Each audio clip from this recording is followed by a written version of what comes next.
White privilege is a racist myth that is rooted in bigotry, trying to classify people based on their skin color.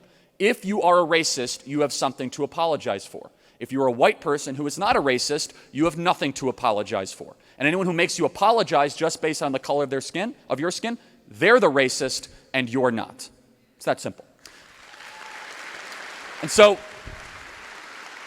this idea of our systems are racist also does not stand up against any sort of cross-examination of different ethnic groups in our country. White people, on average, if you were to classify it, and again, I don't like the over-racialization of our country, but if that's where the left wants to lead this, the facts don't even support their entire charge against our country, is that Asian Americans and Indian Americans are far wealthier on average in our country than white Americans. This idea that every single white person in the country is living a life of luxury and convenience is totally untrue. And according to not just the Hoover Institution, but U.S. Census data and government labor data, this is the greatest statistic to dispel it, which is that a black child raised by a mother and father is more likely to succeed by every independent metric than a white child who is raised by a single mother.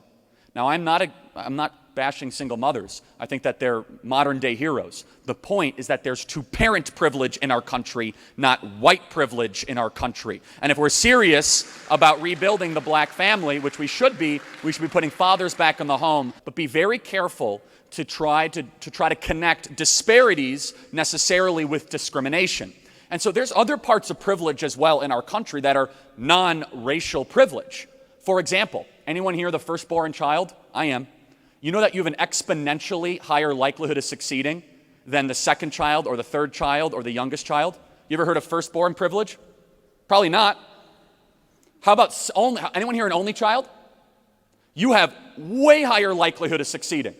Every independent study shows this. Now, we can laugh and chuckle, of course. The point is that there are different inputs at times for why certain disparities are created. And blaming all of it on deep-seated, harbored racial resentment is not just incorrect, it's really corrosive for all of us.